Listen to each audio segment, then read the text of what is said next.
Donc Kabila tellement abimisi dauphin na élection ami benda pour ndeza boye président nanga ye azaneka wana tolanda ba ye mais aza diriger biso tozaki surpris te biso baye babembisa tozaki na so surpris te to yebaki nini beta na liso toyebaki ke makambo oyo kosuka boye kokoma boye na bazoyeba te eloko bazosala. La Kabylie est en train de déstabiliser toute personne autre il est intelligent, il est bourré, il est sage. Quand on parle de la médiocrité persiste dans toutes les institutions des pays, vous attendez à quoi? Et tout boy médiocrité, parce que Ngoy Mulunda fait partie de la médiocrité. Grand merci à vous, téléspectateurs, internautes de l'Info 16. Et merci bien, Nabi, que vous êtes belé. Bozo la Rebecca na émission na Masolo ya Kino et je suis toujours heureuse. Nazala liboso na bino, cela montre que total la maka ya monde sala to yebaki. Les appels na batu ebele ba s'intéresse à na biso. Le loi wa toza liboso ya ezali fédération ya MLC ya niveau ya enseignement awa et sika wa pitoye ko kutana na quelques membres ya MLC o etali poto solana bango masolo etali candidature ya Jean-Pierre Bemba ndenge ba refusé yango na oezali cour constitutionnelle. En tout cas ça fait vraiment mal mais pas de choix moyen ya kosala les athées to lobby to éviter to kosala ndenge nini peuple congolais ayo ki souci mingi nde to bino souci oyo to kotambola nango te na mitema biso moko il faudra bandeko pe ba mekampe ko s'exprimer muke na kozwa ndeko na biso avant to kota na kati vraiment. Bonjour papa. Bonjour maman. Obengami na kombo nani? Ben comme Arnaud. Arnaud, oza militant à MLC. Oui. Voilà. Nkoyoka cour constitutionnelle et Kati Makambo et lobby qui refusé candidature de Jean-Pierre Bemba. Et ça lui on est. Et ça y a pas makasi na motema. Donc ndima ete ego sala boy. Donc ça y a pas makasi na motema. Donc même na motema même Congo Mobimba ba s'appelle na moté. Siko Makambo le kaka na mboka na biso na ebité tant que congolais o milobelaka nini yo. Na milobelo moté po bato bana pouvoir bali bato ya kanai bato ya nko bato ya moté ya mabe. Po babe eza Congo démocratie bon donc pas Congo démocratie là il y a une dictature oyo balobaki Mobutu azanango bango soko plus pire koleka. Donc baza malamu te. Sikoyo Congolais sala nini na situation yo parce que ba candidature yango bato nyonso ba opposant nyonso Congolais lingaki a espérer likona bango tozomona ka ba rubrique na ba rubrique ezobima oyo te finalement Congolais sala nini. Bon finalement makambo nyonso totika na boka nzambe donc ndenge Bemba lobaki ke akoloba tozala loba totola réaction na po bato nde ba boye ba bloquer pouvoir na force parce que baza minduki. Donc moi ça m'a manqué pour que bolobelo moté ba minduki. Donc Kabila su ya tie bato nyonso dans la saga avant a changé tous les soldats ya kala o Mobutu ba ex-phase balongwa a dû acquérir un cours constitutionnel a changé bato nyonso a te mettre un coup le président mutu na donc nyonso ya koloba bon démocrate ata lelo mutu ba voter na voie normale a mis président donc moi kuna na cour constitutionnel kuna balobani ke eza makambo eza ya malamu te donc mboka biso eza malamu te donc makambo etambola bien te na faut ba meka ko changer makambo penza donc Kabila tellement abimisi dauphin na makambo élection ami benda pour ndeza boye président nanga ye azaneka wana tolanda ba ye mais aza diriger azoka pion moko ya dame Kabila tindika boye kana tia moto longolango boye donc eza bien te donc basala makambo ndenge oyo esengeli bango baza majorité basali na pouvoir ba rumena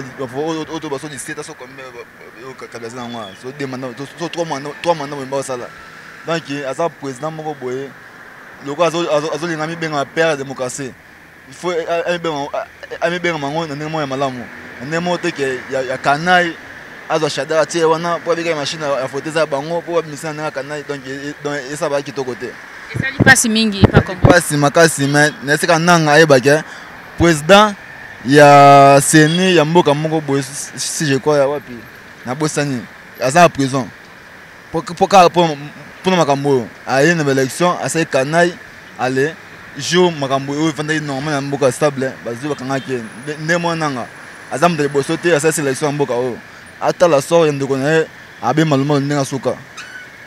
Ok, merci beaucoup. Voilà, on est à Bavi à Congolais parce que c'est pédité dans le comportement les Kalambo cannabis. Mais au moins avec Aaron Lubamba, tu comprenez qu'il fait chaud. Hein? J'ai mis chapeau nanga pour moyo et bandi na kina donc moyen té. Tu comptes dans la kati, tous appels bandeko bazan la kati penza ya siège oyo. Tozali bongo en enseignement na interfédéral ya ville ya Kinshasa nde toyebisaki bino na ebandeli émission yo bongo tokoti na kati ya lopango toyekozwa un de militant ya MLC a ko se présenter et puis akoyebisa biso na MLC ceux qui aza nani exactement na ye pe toko meka un peu kotuna ye ba mitunu etadi candidature ya Jean-Pierre Bemba ndenge ezalaki refusé voire même na niveau ya cour constitutionnelle. Bonjour. Bonjour maman journaliste. Bengami na kombo ya nani et puis ozana na kati ya MLC. Merci na bengami na kombo ya Zarko Sefu. Nazali président ya 100% Bemba ya commune ya Lemba et puis Moamba. Nazali moko na ya bembiste nyonso ya Kinshasa. OK, moko ya bembiste nyonso ya Kinshasa, président ya 100% Bemba, Lemba et puis Moamba Mobimba. Bongo ndeko et ça, les Congolais passent koyoka que candidature ya Bemba tozela ki bongo mokolo ya les 4 au cour constitutionnel de Lobaki et bim sa décision finale par rapport ya recours au MLC Kotisaki ya candidature à Bemba. Mais par notre grande surprise, to monaki que même cour constitutionnel a refusé au ezali candidature ya Jean-Pierre Bemba. Bino ba bembiste tisiko ezo sa bino ndeni. En tout cas, tika limbisanga ona seka mukie parce que lisolo yango ezali kosekisa ngai mwa mingi pote biso tozaki surpris te biso baye babembiste tozaki na so surpris te poto yebaki nini beta na lisolo toyebaki ke makambo oyo kosuka boye kokoma boye. Ce n'est pas pour rien boyokaki même yemei mokonzi na biso mwana mboka Jean-Pierre Bemba Gombo alobaki ke tokolanda ba voie légale et ceux qui tolandi ba voie légale nde tokoyeba ba manière mosusu. Et Zaki Kokamo tout le monde a séni à rejeter candidature ya mwana mboka Jean-Pierre Bemba Gombo o ezalaki na mosala na été c'est ni après ko sala yango te et cour constitutionnel o ezali déjà Congo mombeyebi na bino pe ba pandisa ngo boyebi ke eza instrumentalisé na pouvoir en place et tokokamo eloko moko ya sika kuna te o tokomi ko loba kutu nouveau code pénal ya Congo commune ya Birungu o seni akomi ko sala légion na ya Birungu. Et moi, Namboka Jean-Pierre Bemba Gombo, ils allaient qui à l'Aini le 27. Donc, il y a un recours dans mon candidat à CPI, certificat de détention. Ceux qui basali maillé les batanga qui yango. Na maillé au certificat de détention et le bas qui CPI à Tindaki. Moi, Namboka Jean-Pierre Bemba Gombo, qui condamné à une année et amende il y a 300 000. Mais CPI Kolobake, moi, Namboka Jean-Pierre Bemba Gombo, n'a pas accompagné au condamné qui bango. Azali sous un problème de peine wana ezali annulé. Quand on dit annulé, il n'a plus rien. Et chambre 7 et zongi si procès wana, dossier wana na première chambre. Ba bande la ko traité yango. Et comme il ko là procès mais azali non condamné té. Condamnation na ba annulé ki yango mais être surpris c'est trop dire pour nous. Pour toyeba ki na biso que non c'est la Kabylie qui règne na kati ya cour constitutionnelle. Toyebi na biso médiocrité zo continuer toujours. Et moi, Jean-Pierre Magomba, éminent juriste, mais je suis désolé, éminent juriste, wana lelo basali o esengela basala. Et nous on dit tokotikate, tout ça toujours na ba voie légale parce que jamais bakoboto la congolais, to peuple congolais et loko o yezo senga. Et loko la bango ba invalider biso. Et toke une instance mususu ndenge mwana mboka Jean-Pierre Mbagomba lobi lelo na tongo na RFI toke une instance mususu na Union africaine na kati ya Union africaine za na bureau et autres traiter ba dossier wana et ne tokoyeba ba manière ya kosala misusu ceux qui to épouser ba voie légale. Donc pour nous nous sommes dessus il y a ba grand juriste oyo bazala na kati ya cour constitutionnelle ba yeba kosala eloko moko ya bongo. En tout cas et ça la biso passi na ndenge ke ba papa wana ba étudiant ndenge ba considérer ka bango. Entre autres on peut dire que non faculté à droit na Congo fait kufa. Faculté à droit ko kufa ndenge parce que bango ba beti c'était ba lobby c'est la corruption, subordination de témoins, c'est la corruption et tout. Mais ba la kisi je pense bien que ba la kisi peut ezala ki ba preuve na bango pour combattre na niveau ba lo bakeza corruption. En tout cas maman journaliste na web isayo boy. On ne suit pas des lièvres à la fois. natangi droité, mais la politique m'a enseigné le droit. Et droit on a yebi na politique, je pense dans l'équipe ba professeur rebelle. Parce que na kozala zobate tona salir image na ngai te pour la corruption oyo majorité de ça pas papa wana. Bazo yebate et loko bazo sala. La Kabylie est en train de déstabiliser toute personne oyo to kanisa na Congo, qu'il est intelligent, il est bourré, il est sage. Kabila azo sakana bango, azo bimisa bango ba bourrique. Vous pensez que quand on dit cybernation et corruption, c'est des choses différentes. Ce qu'on a dans le dictionnaire, Fongo le dictionnaire, ça la différence va moi. Et ce que j'ai dans Mibeko, dans l'article 147, c'est des choses différentes. Fameux, soi-disant, les professeurs, soi-disant professeur, même dans syllabus Naimoko, il a fait cette différence-là. Cybernation, c'est quoi? Et corruption, c'est quoi? Et maintenant, l'infiltration au niveau de la CENI d'abord. Au Sénat, ils brandir un document que non, il a été condamné. Ok. Tout mais maintenant, nous avons la logique des choses. Il y a ma camboto, il y a bozoba na bango. Tout côté, nous avons bozoba na bango. Cybernation des témoins. Article 10, alinéa 3. Il y a loi électorale. Et ça parle d'autres choses. Ça parle vraiment d'autres choses. Et maintenant, toujours on a bozoba na bango.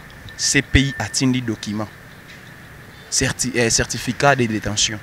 Oyo ke non mwana mboka Jean-Pierre Bimagombo ba Fidèle Babala ba maître Aimé Kilolo ba oyo nso bazala ki wana. Leur peine a été annulée. Français yango wana leur peine a été annulée. Et maintenant bokolo banini.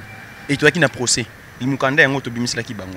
Bino bokolo ke non to invalider bemba pona cybernation les témoins. Maintenant ndela lobi ke non ils a annulé. Boko invalider na likambo nini. Ozomona te ke non bazali ko banga. Bazali ko banga ke non candidat o azo peser. L'homme à la grandeur de ces pays, Jean-Pierre Bemba Gombo. Na ba candidat so bazali wana moto télémané azate. Bazali ko banga keno wana elombe. Wana ba imoto. Soki to meki to kokweya. Mais je pense bien que MLC a été qui peut qui na bongo ba avocat ou ba kenda qui peut na cour constitutionnelle ko kende ko lobana ezaki sujet ya ndeko Jean-Pierre Bemba et ba avocat ba laxi ba prévenir so possible bien que ça cour constitutionnelle a considéré en kaka te. Yango to lobi awa maman. Quand on parle de la médiocrité persiste dans toutes les institutions des pays. Vous attendez à quoi?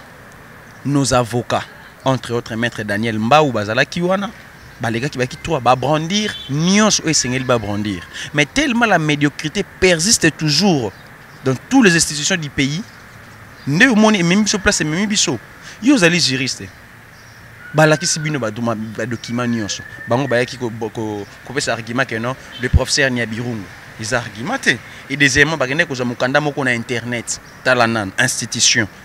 Ya mboka baki ko zamukana na internet bazo ya ko brandir et sans preuve biso na preuve nyonso to dakisi bango à cause de toyoka ki ko di solo pour Congo ma ninga na rapamba te toyoka ki di solo menace de mort et comme qui avant ba publier décision na que non bazaki na Gombe na ndako moko boy na ndakala na bango na batu misusu que non to pesi bino $50,000 na mapangu na ba jeep ceux qui bo invalider te to ko boma bino.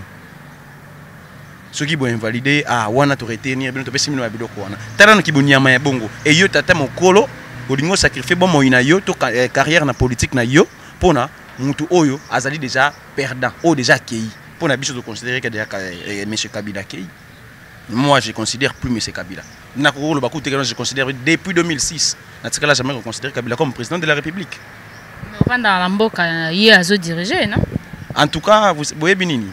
Balo bakelo ko moko. La loi du plus fort, c'est la meilleure. Hein? Nakata jungle. Vous comprenez? Moi, je suis oyo. Motona mutaza na loi nae. Na mboka oyo. Parce que si muta respecta kami beko ya mboka. Nde babuzo ba ebele ba konzebele ba sala ka tomona ka yango te. Ngai na vani na mboka Congo parce que je suis d'origine congolais, je suis né au Congo, motolu na ngai kundama na Congo. Et misusu ba motolu na bango kundama na Congo te. Entre tout le monde c'est difficile pour na bango batambola na ba kisenso na ba milliers moko reculer batambola raté mais biso to comme partout les populations ayoka rabiso. Donc moi pour moi na niveau il y a institution mboka en tout cas je le considère pas moi. Voilà. So entre autres to Holandi ndeko na yeso ndeko ndeko ya mama na ye. Oh yo nani boy excusez ngana bengi susu aventurier mosusu ngoyi mulunda. Atomboki na TV na internet. il peut invalider candidature na a eu vertige à dégâts avec Kolobake. Oh, en tout cas, Kabila a gagné l'élection mon côté. Tout nommé qui est nommé. Vous imaginez, après avoir que ça la bozoba. Ils ont secret à Salaka Ngo de celui qui était le président de la CENI, non? C'est comment est-ce que à Kolobake les Canaba internet et tout, n'a pas presse pour le président Kabila ba nommé.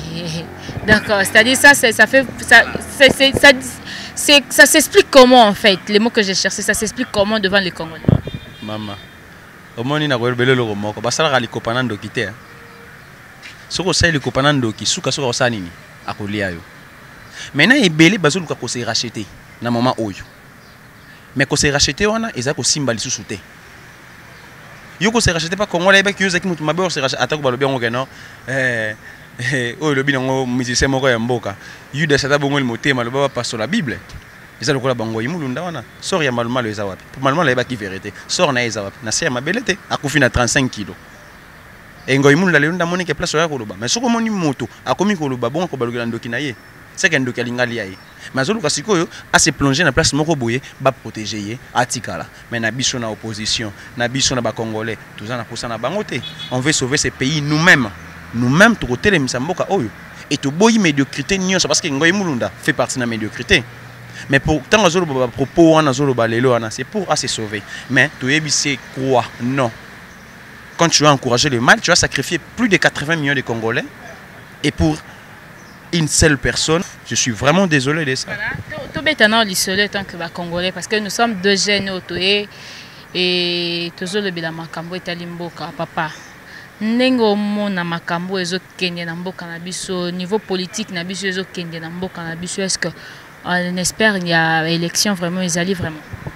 Bon, na ba échéance oyo les kanamboka banger politique les kanaminites oyo politique na biso de trop bas vis-à-vis à tout le monde pardon na monde entier politique ya Congo qui tient très bas wana pourquoi quand je dis aussi au début les gens oyo biso ndeko kanisa keno bangonde baza ba docteur en droit bangonde bayebi mibeko bangonde et aujourd'hui ils sont par terre nana tche bango par terre c'est le Kabila pour la qui ça monde entier que non l'homme congolais au bino bozo kanisa moto malamu azali ndoki ennemi ya congolais azali kaka congolais maintenant lire où vont les choses et surtout na invalidation ya candidature ya mwana mboka Jean-Pierre Bemba Gombo en tout cas élection kozalati Bemba ou rien ndenge tozoloba mais déjà bandeko ya ndeko na biso yote bandeko ya papa na biso Moïse Katumbi voilà déjà bango pe balobaka lokola président na bango a déposé candidature Katumbi ou rien bino susu bobakisi Bemba ou rien c'est qu'il faut comprendre biso to bakisi et le côté biso to landinde makam moni fourmi hein et le mbona biso ya fourmi aza muntu ya ordre fourmi aza muntu ya désordre te atambola ka de gauche à droite te toza bato ya ordre yango moni tozo ma ordre na makambo na biso nyonso mwana mboka Jean-Pierre Bemba Gombo tango biso population toza na posa na ye peuple congolais bikeno yende mokonzi ya mboka eke bino bolongo liye bobotoli biso diamant na biso so biso de bikeno loko botoli biso diamant na biso OK et loko pe ko salema te na kati ya Congo et dédé élection ko zala ndenge nini na seni o ezali instrumentalisé na pouvoir en place élection ko salema ndenge nini ata bino moko ezala ini soi-disant ma machine à voler trop qu'il nango wapi oh déjà ils allaient bien triquer élection aux alandengeni ils allaient passer et on veut bannir maintenant tout ce qui est la Kabylie et l'ongwananzela na biso à l'époque que l'élection est à la crédible apaisée et transparent nation soana ndenge to sala les kamalamu mais ceux qui te continuent à lire oyo en tout cas ndeko nangai tous les Congolais na lobeli bino élection ekozala ti sikoyo papa Jean-Pierre ndeko Jean-Pierre Bemba papa o ya bato ebelo baliambaki awa tu sikoyo sango rekomelie situation na yeza ndenge nini azoloba nini jusque là oui bolanda qui est lobi na tongo pelelo a lobi susu na tongo loba lobaki na butu lelo lobi na tongo a lobi clair quand au début déjà président Jean-Pierre Bemba Gombo lobaki non on va suivre le voie légal bozomo na te que non azakimia alingi transparence et la ligne crédibilité la ligne nyonso et les kamalamu alobi bien le la cour constitutionnelle oyo ezali instrumentalisé na régime en place tokokende siku na Union africaine. Union africaine zali na bureau oyo etretaka ba dossier wana. Et soki tokotisi kuna totali ndenge bako traité ne tokoyeba manière mosusu oyo koya sima. Donc quand je vous dis fourmi aza monto ya ordre, tokokende na ordre dispersé te. On ne peut pas suivre des lièvres à la fois. Donc ndenge mokonzi na biso a lobby tokende na Union africaine, on va aller na Union africaine. Mais peuple congolais pe azobongisa mosala na oyo sengeli asala pour na revendiquer na invalidation ya mwana mboka Jean-Pierre Bemba Gombo. Voilà, bongo émission à biso lelo eza vraiment ba minute mingi te, mais toyebi que na ba oyo tali ba problème nyonso ele kaka na mboka masolo ya kine azalaka toujours présent na Rebecca Bilendo ngai ya bino yo la servante nazalaka toujours wana pona komemela bino ba information na ebite ndeko Zarko. Kobeta lisolo ya mboka na biso na mabele ya bapaya esalaka soni mingi pona bandeko baza libanda po makambo ezoleka na Congo bazokoka avoir même pas ko supporter yango na ebite bato baza libanda oti lelo bazwa ba si je me trompe pas tisiko basangola te e ba yebite soki bakosala bakopona pe na ba élection o ezoya na ebite soki oza na message moko ya ko lancer pa ba bembiste nyoso baza libanda mboka par rapport à situation o ezoleka na mboka na biso situation politique par rapport ya o etali sous problème ya ndeko Jean-Pierre Bemba. En tout cas, na likambo tikoloba c'est très capital. C'est très capital. En tout cas, tous les bembistes ou tous les diasporas boyo bolanda penda. Nazali mo anabino ndeko nabino leki nabino et ça fait du mal. Quand on parle de notre pays à dehors il y a Congo et ça la capace. Même à Brazzaville il y a pas mbao. Ceux qui Brazzaville a commis ko sakana les gens na congolais. Et où c'est pas congolais, il y a mon côté. Et où c'est bandit du colo parce qu'on dit toujours il n'y a pas un mauvais troupe, il n'y a qu'un mauvais chef. Et biso nambo kana biso toye biso ne soke non. Ndé qu'on a biso ya diaspora wana. Il fallait normalement base wa carte va s'enrôler. Ils allaient qui n'a plein un calendrier à Seni. Mais et ça limité. Pourquoi et ça limité? Parce que Nanga est toujours instrumentalisé par la Kabylie. Et biango de tolobi boye. Biso na MLC d'ailleurs, si vous avez une déclaration, il y a lobby, maman F. Bazaï Bassala qui est notre secrétaire général. Si vous avez un point, MLC Toko Longwa, Nabali, Nabiso Toko Longwa, na processus électoral. Toko Longwa, Nabiso na processus électoral, tout ce qui bango ce Bassala. Mais Toko combattre bango pour que ma B est combattu par le peuple congolais. Donc, Bana ya poto, Nenge Bazala Kawana, oui, il y a un moment où Moussou, Batuni et Boni Congo. Ah, Mbokawana, c'est de la merde. Moi, Mboka Jean-Pierre Barbon, Yemoko, le bac, on t'envoie qui awa. Tout ça qui n'a GB. Et ça là qui est passe. Alors, il y a une carte ya bolo qu'on a alaï. Mais, les Congolais, bazo kota langai, bazo tuna bango. Bozo nga kamboka na binote pona nini. Qui réponse ba pesa qui ba pesa ba lobi mokonzi. Toujours nga raté parce que kuna nyonso ezali médiocre. Médiocre cela veut dire quoi? Kolia malamote social, malamote misala ezate tozana ba famille. Et bana ba kolia nini kotanga malamote courant ezalaka te, ma ezalaka te, donc nyonso mabe. Mais moi na mboka congolais soka zana mboka na mboka libanda kuna zo mona kena ah nazanga kolia te, komelezanga kate, courant mai donc tout ce qui est hein mabe na kati ya Congo libanda babongisa yango. Et akoya kozonga pona eza lokola mwana yo moko botiti. Umesani saye na vie moko ya malamu. To kaka neti lobaka ba français moi na zolo ba français na ndako akoma ba voisin boye linga les zolo bama. Akoma ka gêner. Mais pourquoi chez nous on parle le français et pas le français au lingala? Tu pas na bango le lingala, kuna le français, akoma toujours gêné. Et c'est comme ça. Et moi Mboka Jean-Pierre Bemba Gombo a yende pour redresser Mboka. Qu'on lave ce qui est la Kabylie. Maman, donc toujours le bateau de cette élection exacte pour na biso kutu d'ailleurs. Pour na biso ngamoro en tant que Congolais, tant que bembiste, je dis on peut aller à la transition sans Kabila. Mais eza na ndeko moko tosola na epe na émission na biso déjà au départ hein, et makambo ezo la déjà belé que élection oyo soit eza 100% corrompu avec machine à voter soit élection ezate mais ba bembiste ba yebi na bango pe élection kozala te ba opposer belé pe ba yebi que processus mboka na biso ba kondio baza en place bazo mema biso ba élection kozala te mboka eza en situation bien te po nini ndeko Jean-Pierre Bemba andimaki koketika candidature na ye. OK malamu mama moto nyonso olanda ngai na émission oyo ngai nazali fourmi azali moto ya ordre.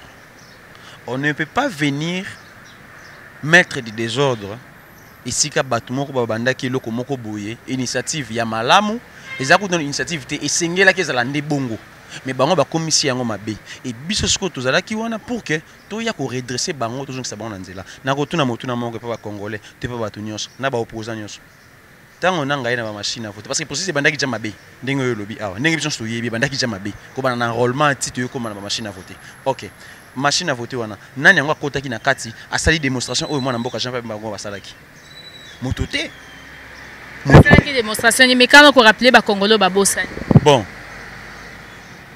na koloba boye mwana mboka Jean-Pierre Magombo tant akene ko tika candidature na ye c'était pas pour rien c'était pour aller aussi vérifier ndengi ba biloko ya senezo leka bazo enrôler Jean-Pierre Bemba Gombo opesa banayi ko enrôler abebisaki 3 cartes pour enrôler Jean-Pierre Bemba Gombo et Dédé mwana mboka Jean-Pierre Gombo atie misapi na ye na empreinte digitale scanner wana o scanner a moyibi maboko zo mona na te na kati ya scanner est-ce que ezali na sens et de 3 na kati ya ba machine wana na base de données 10 millions de Congolais sans empreinte digitale et ça les mawapi et sans compter ba électeurs fictifs au Tukoloba et na longo na étape ya enrôlement tu na machine à voler moi na mboka Jean-Pierre Bemba Gombo ayebisi nanga OK j'ai besoin de voir cette machine tout ça la démonstration ngai nayo nanga lobi malamu vous dites élection machine à voter OK tout ça la démonstration ngai nayo comme ça tout et aboutir biso na terrain d'attente moko e kozala fiable et kozala bien pour na congolais nyonso parce que on fait les élections Kabila a longwa depuis le 19 décembre 2016 atikala ko organiser ba élection te Saint-Sylvestre yé ba sali accord ba tikala ko respecter te OK to komi na mo voter to organiser élection to kinde mwana mboka Jean-Pierre Magombo azu machine asali mutawati na kati ya boloko hein?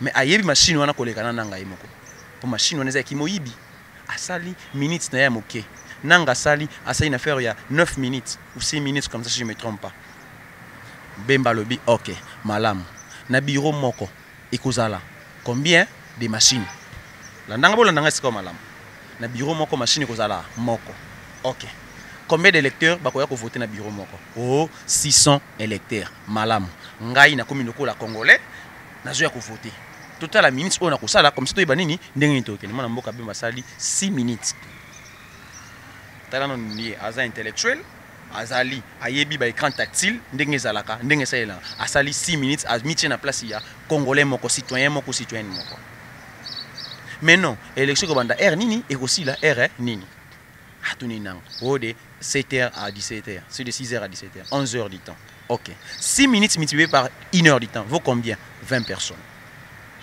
bon la démonstration madame 20 personnes et na bureau moko on a combien 600 électeurs 11 heures du temps fois 6 minutes ça fait 220 donc na journée moko na 11 heures du temps on a et qu'on a toujours 220 candidats alors les 380 autres on a basuka wapi moni place nanga kangami mayele moke toujours qui la médiocrité kaka toye na mibale atuni sikoyo les 380 bakotikala bakosala nini oh non tokoluka to bakisa ba jour ya élection malamu est-ce que tango bakisa ba jour ya élection ou quoi assurer biso sécurité ou quoi assurer biso transparence ou quoi assurer biso nanga zanga ki eno kopesa mwana mboka Jean-Pierre Bemba Gombo nde Bemba tuniye banani bandimaki eloko oh non il faut Assemblée nationale mtendimaki na Sénat OK zongisa yango na ba législateur ba ko traiter yango malamu et démonstration na pesi bino ya moke mwana mboka Jean-Pierre Bemba salaki opposant ni na Congo salaki yango tant on zo boycotter machine oui mais pour démontrer ou décortiquer ananga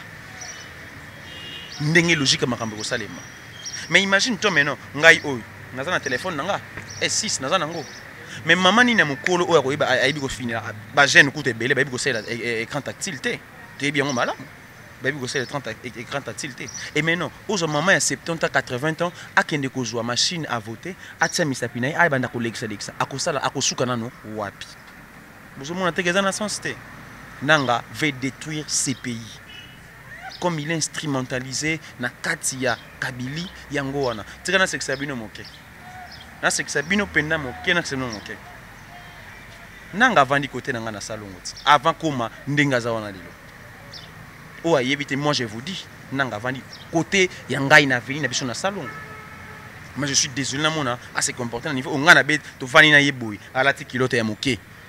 On a combien de monnaie na komi lelote. Na salon pas côté la binoma, il pas ta pompe il bossa porte anda kona pour ma ekota. Yora là on a ce qui savait moké. Omoni moni ndoki. Soko kangi azoloka. Obi kama ele sila ka ne bandanga bazali. Eza pasi. Na mboka lokola Congo. Tala ba mai ezali ebele. Oya komelisa pepe congolais mai ya forage. Oyo pesa mikusa na nzoto. Oyo sala bat mabumu pasi. Oyo pesa malade. Tandis que tout ça na ba mai ebele ba lac ebele awa. Régis est incapable ya ko pesa pepe congolais mai. Et nanga ko kotsa so mai na salon. Ya bon pona ngai personnellement, pona ngai. Na yebite soki déjà na kenata ko somba ta bidon ya mai, ata sachet ya mai epananga. Ezaka yo fele, ezaka yo somba te. Ndeko. Voilà. Ngai na ebisi bino akosebino parce que c'est payant. C'est payant. Yazana mbongo ko kushela batma yo fele, yendenga zawana. Soki mbongo kimoyibi te zo yiba na kati ya ba machine à voter bazoki ndoko sa bato 1500, bazo somba na $400. Masolo ya kobeta eze ebele ndeko Zarko, mais au moins clin d'œil tozo chité na biso awa, mais moi lisolo mokie lelo ezalaki bongo jour bakataki o ezalaki procès ya ndeko na biso Franck Diongo plutôt, j'allais dire Martin Fayulu, je m'excuse. Ndeko Franck Diongo nebite o yoki pe sangwango po azape moko ya ba combattant monene ya mboka na biso. Ezali pasi maman journaliste, ezali pasi, ça fait vraiment du mal. Quand je dis ça, je suis vraiment congolais et je ne mérite pas qu'un Congolais souffre. Et surtout ceux qui ont le droit à souffrir dans le mboka na ye. Je reviens toujours dans le langage nanga. La médiocrité persiste partout. Moi résumé moi na mboka Franck Diongo un grand combattant qui n'a pas sa respect mingi. Moi na mboka Franck Diongo place na esengeli na kati ya bolo côté. Il fallait azala libanda. Mais comme justice ezali instrumentalisée par Kabili, yango moni lo bakatelié 5 ans. Déjà sali combien d'années na bolo? 2 ans déjà. Sous la maladie toujours. Sous la maladie toujours 2 ans. Beau privé nan ko s'enrôler, à s'enrôler té, beau privé même à ko déposer candidature na ye, il y a députation nationale à déposer té. O ezali mboka nini, bokoloba siko nini. Et le boka tela ye 5 ans. Mais message on a koloba na bande ko na biso ya MLP. O bazali ba voisin na biso na place de vin interfédéral na biso awa. Mulende ezala toujours. La médiocrité ezali kolongwa. Moi na mboka Franck Diongo na kozala pe kaka prophète ndenge to sola kana yo awa le 8 juin. Année prochaine a kozala libanda. Année prochaine a kozala libanda. Na lobi yango lelo ba na MLP mobimba bozala kimia.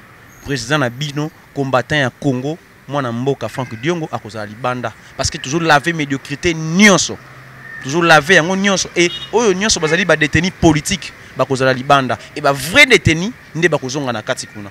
Ok, merci beaucoup. Quelqu'un mbote na bandeko balandi yo. Ah, en tout cas, mbote c'est trop dire, mais na pesi kaka mokonzi nanga Jean-Pierre Bemba. Place ya zali mbote. Na pesi ba na Belgique mobimba, je vois Don Ricky Mosumbe. Je vois ba Mama Nicha et na France na moni noko na ngai Nikita, Salumu, Lisonja na bana na ye ba Jimel na ye, Doria et Dorian, na grand frère na bango Kevin, ma grande sœur que j'aime beaucoup Clarisse Sala, mon petit frère Francis Toadi. Et maman nangai maître Immaculée Zolo place azali na lingaka e mingi. Ok, merci beaucoup. Bongo nga na pesi mbote na ba militant nyonso ya MLC na ba militant nyonso bazo soutenir ba opposant ya mboka na biso, bien que certaines personnes disent que politique ya mboka na biso c'est du foufou hein, makambo tambolaka bien te, c'est du théâtre et tout, mais lelo soki to bundi te muta ko bundela biso azate mboko yo décision sur décision ya malonga ezate. En tout cas bisika bozali ba combattant ya makasi o bazwaka ba décision ferme ba mbote na bino et puis na ba président ya ba parti politique nyonso et ndeko Jean-Pierre Bemba mbote na we siko zali, ndeko Moïse Katumbi mbote na we siko zali, na bandeko nyonso bazali banda mboka bazo bunda po Congo ezonga penza normal hein. Biso ba misusu ataso tozo sala tozo pe ata salaire à malonga ba papa na biso pe bazo ba salaire à malonga ba kolisa ba leki biso pe to kola malamu. Donc tout ça là eza ba biloko ya kobongisa na ba jours à venir. Bongo ndeko lingo bakisa nini po to tikala pena na 1 minute. Peuple congolais, tout perdre vigilance na bisote. Tous à la distraction te o kingani alobaki o balobi tika biyoka yoka wana. Landa CCTV na CKTV pour avoir des informations qui se passent dans ces pays. le rôle bozo sakana na peuple congolais ko laksabino azali nani et il est temps. Notre cause est juste. Ce qui vous pèse, qui vous baiser des Jida. Et cette fois-ci, non. On dit non, non, non. Jean-Pierre Bemba ou rien. Merci beaucoup. Mais tout n'a ezaki ya nani de Kozarko. Tout n'a ezaki ya nani na émission. Mutuna ezalaki ya maman Jessica, maman Rebecca. OK, maman Rebecca parce que le 8 juin tilelo na bosana ki makombo. Maman Rebecca. La réponse ezaki ya nani? La réponse ezalaki ya mwana mboka Zarko Sefu. OK, et la question que na nyonso eleki awa, ceux qui bomoni ndeko Zarko a beti libaku quelque part. En tout cas, bokoluka ngate bokoluka ndeko Zarko bongo la lingara bino mingi. Mikole ko